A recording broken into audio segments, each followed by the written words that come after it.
Joy me, Nase Sami Wat, Kaprin Kamat, what a way to plan. Viewers, have you ever thought over the fact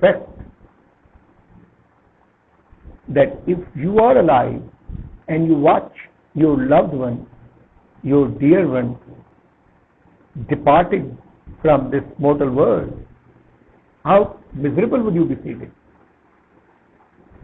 Just imagine if you see your loved ones, your near ones, dying one by one in front of your eyes, and you also are aware of another fact that you are alone and you are aging too.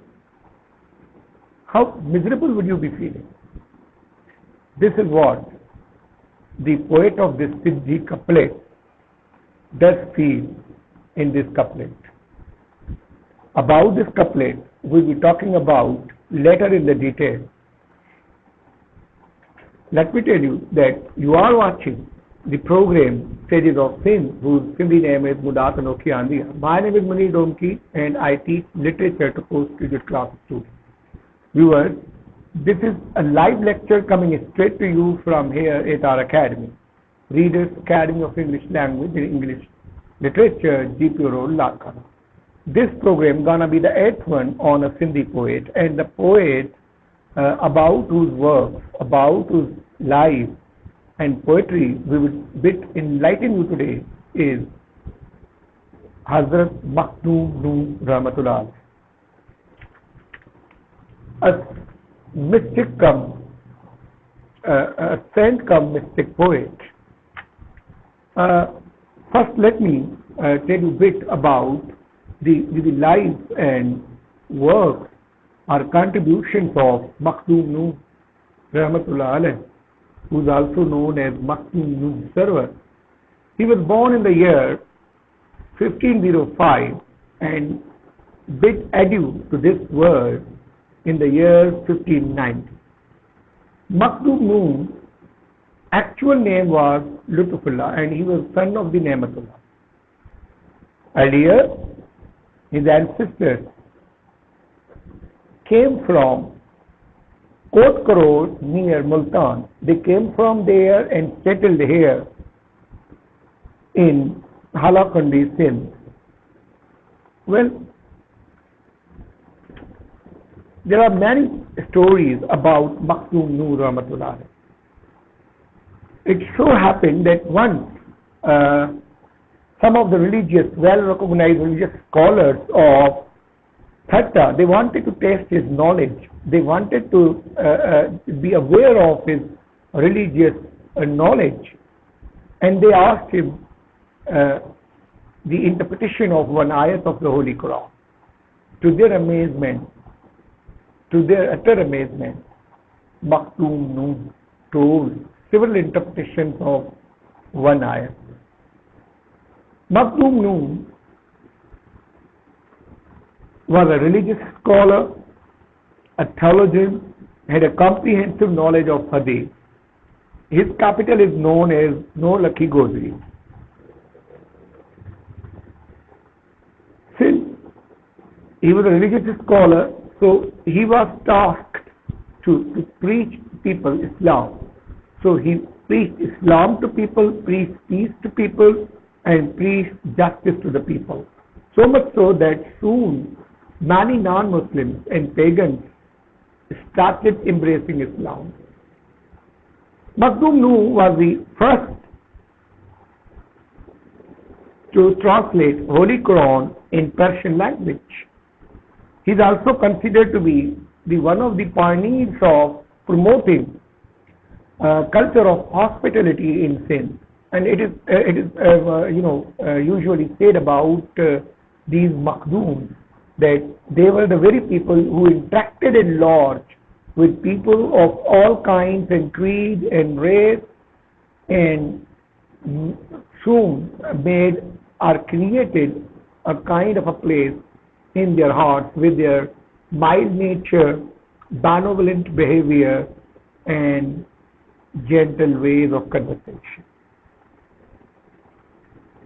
According to Dr. Schimmel, one of the famous scholars, that giving a comment about Makhdoom Noor Rahmatullah alayh, Dr. Schimmel says that the Makhdoom Noor was the leading mystic of Suryavardi and Avesi order and was a great poet of Sindhi language. Makhdoom Noor also blessed with his companionship to the upcoming one of the famous classical poets of Sindhi literature, Shah Abdul Karim Buladiwala. He was gifted with the kind companionship of Makhdoom Noor.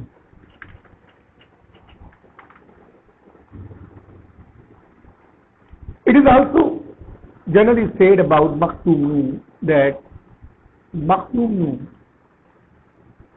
found a group of his followers and he was the leader of the group, and the group was called Sarwari Jamai.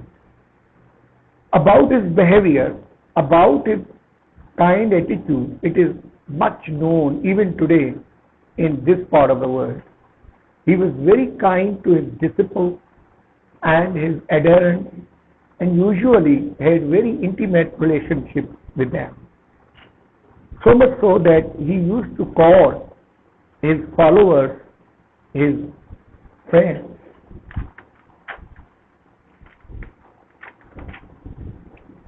Now, viewers, let me shed a light on the very couplet that I recited a short while ago in front of you.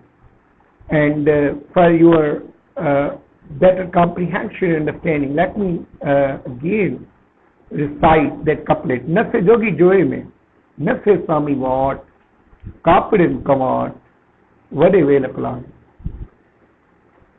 This couplet by Makhdoom Noor was composed perhaps in the later years of his life, because in the later years of his life he fell sick and he remained gloomy and saddened and spent much of his hours and time cogitating and meditating a lot, because he saw a friend, his buddy, his near one, departing from this world. One by one they left him alone.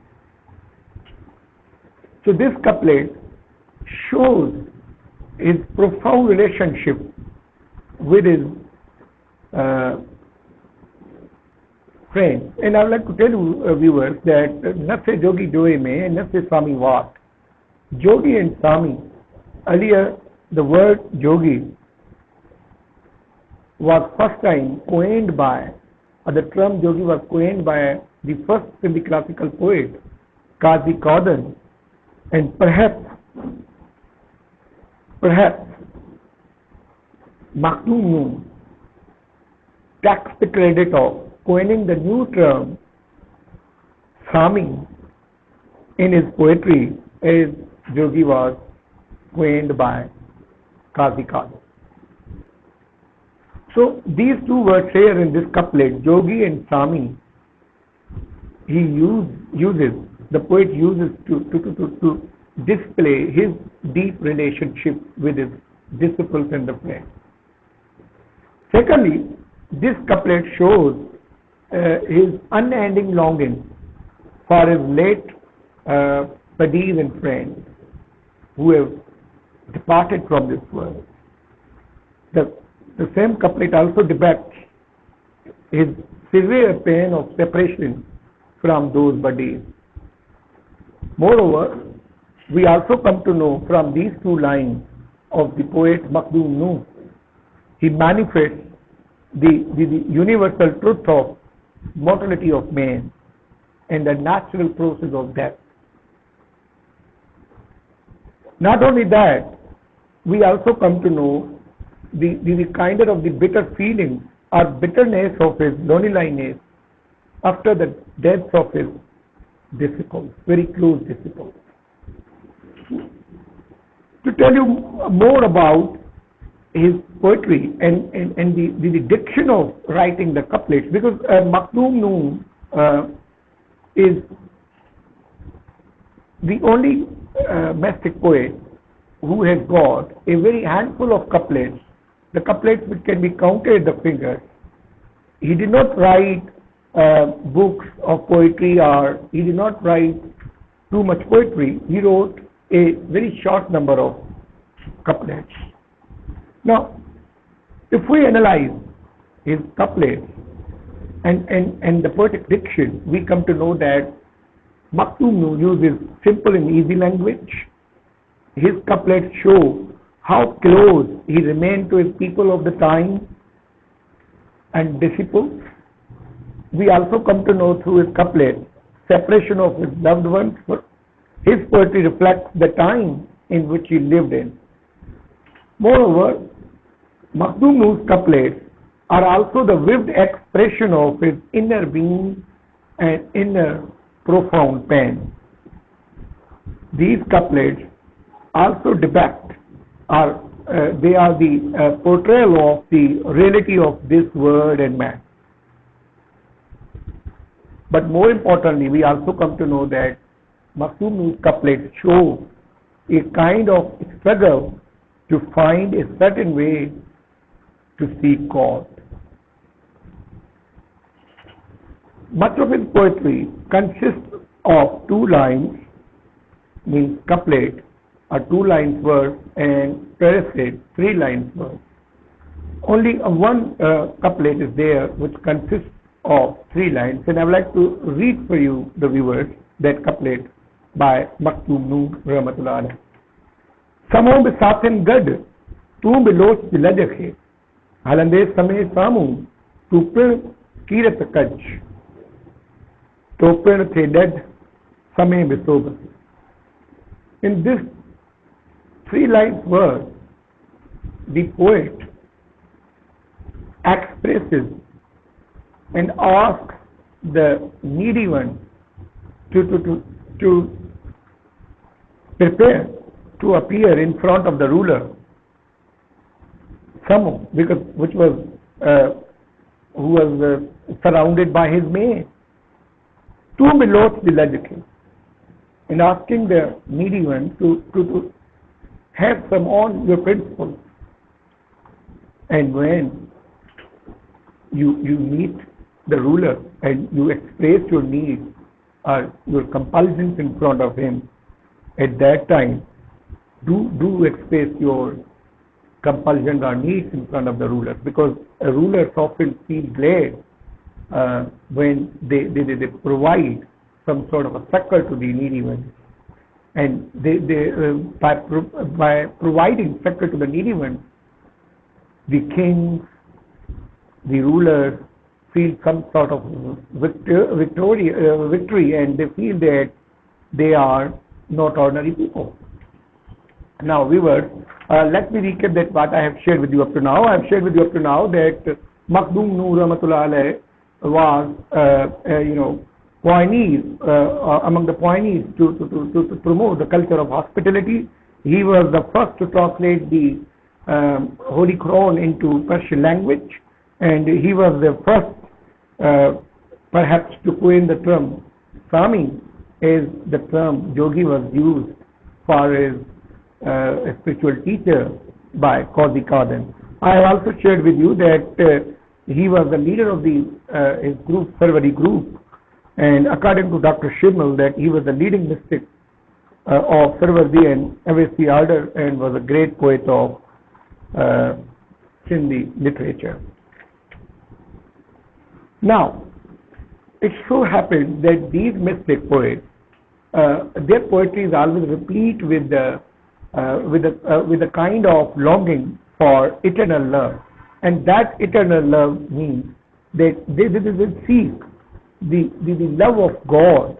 To them, love of God is superior and significant in comparison to the love of a man. So, in the beginning, as in the case of Qazi Qadan, Mira Muhammad Jaumpuri was his leader, spiritual leader, who awakened him from the slumber, and as Shams Tabriz awoke Rumi from the slumber. Similarly, this mystic poet, this saintly figure, Makhdoom Nooh, was awoken or was, made realize by his spiritual leader, and that spiritual leader was Jafar Bubukai. So the story goes like this: that one earlier Makhdoom felt he could see, he could perceive, he could know God with his eyes open. Now, listening this, another Makhdoom, as I told you, Makhdoom Jafar Bubukai, he traveled to see him in person. And after meeting him, he asked Makhdoom to close his eyes and concentrate. And that event was the turning event of the life of Makhdoom Noor Rahmatullah Alayh. So this is what even he later on uttered and preached this. One of the lines of his couplet to his followers, that Na ayo Jafar Tanu cho Kafar. So it means had Jafar Bubukai not come and visited him, he might have remained astray. He might have remained unaware about the mysticism or unaware about another way of seeking the absolute truth, God. So Makhdoom Noor's couplets manifest his aesthetic philosophy too, and to seek beloved God or a truth. According to him, according to this poet, that eyes are not enough to perceive or see, and there is no need of the eyes to see the absolute truth or God, as he says that Patyant Andhyum Puryum Pri Pasid Ahe Akharin Ajab Parpasan. So when his spiritual teacher or leader came to awaken him and made him know another way, another truth, or the real way of knowing and perceiving God, Makhdoom said that Ahe Akharin Ajab Parpasan. Now, this is a strange way, eyes have a strange way of perceiving the reality. Patyat Andhyum. Now, this is also somehow the natural thing, that when your eyes are open, you focus on a particular object, and you have viewers, your eyes only watch the one aspect of the reality, or your eyes watch only the one scene, whereas you remain oblivious about the other surroundings. But when you close your eyes, what happens that you yourself become an object of phenomena, or you yourself become almost a part and parcel of entire space. And perhaps this was the background in which Makhdoom Noor said this couplet, the Patyat Andhyum, if one opens his eyes, Puri Upri Pasad, and one is, appearances are deceptive. Plato also said a similar thing, and perhaps this is what this poet is saying, that Patyat Andhyum. So when eyes are open, they perceive the external side or a reality, and that might be deceiving in nature. Puri Upri Pasad. The only way to see God is, to perceive God is, to know God is, to feel God is by closing eyes. And this poet says that eyes are not, not only the one way to seek the absolute truth.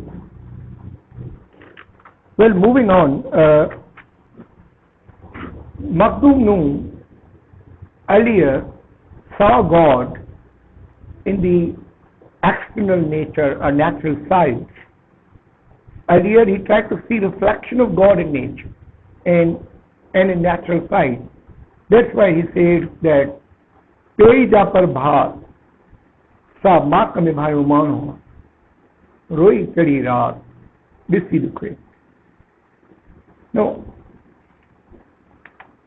the last couplet of this, the last line of this couplet is worth mentioning here. Roi Chadi Raat Disi Dukhe. As I told you earlier in the very beginning of this lecture that Makhdoom Noor Rahmatullah alayh couplet manifest and display his inner vice too, his inner profound pain too. And that's why he says that Roi Chari Raat Disi Rukhin, even nature bemoans, nature becomes sad, seeing the suffering of the pan-stricken people, according to the poet.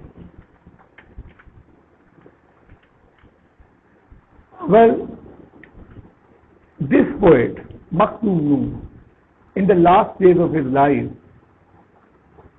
he was no more what he was. He remained alone. He remained gloomy. Because earlier he was surrounded by his bunch of intimate friends. They were a source of amusement and they were a source of bliss and joy for the poet, for the Sufi poet. But later on, when he realized that man is mortal, when he realized that world is mortal,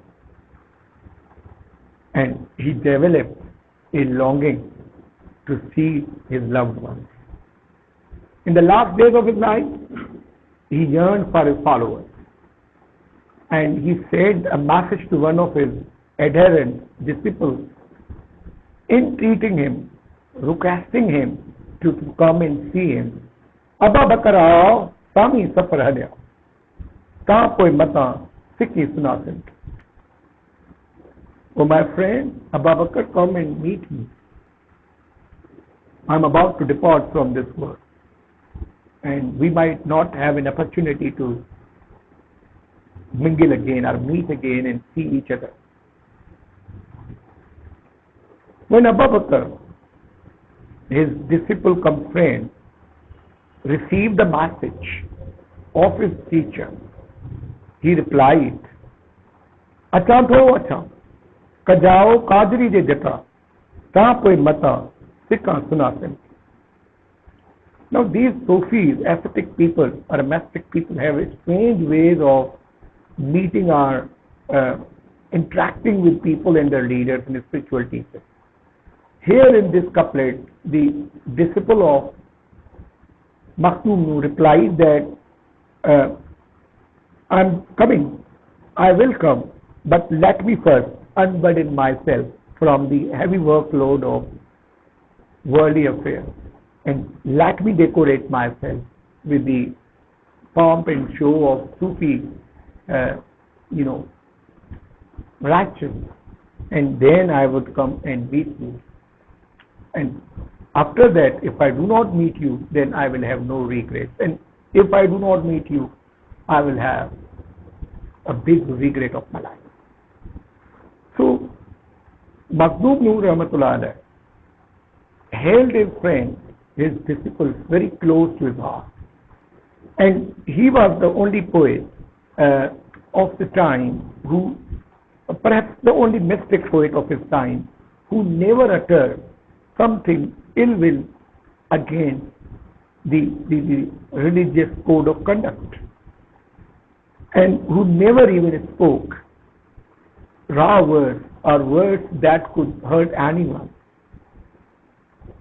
Now, this was our brief and comprehensive lecture on Makhdoom Noor Sarwar, who is considered to be one of the founding fathers of promoting the culture of hospitality in Sindh, and who was the first to translate Holy Quran in Persian language, who was theologian, who was a scholar, who had a comprehensive knowledge of Hadith, and who was a leading mystic poet of Sarwardi, Sufi saint of Sarwardi according to Dr. Shimel.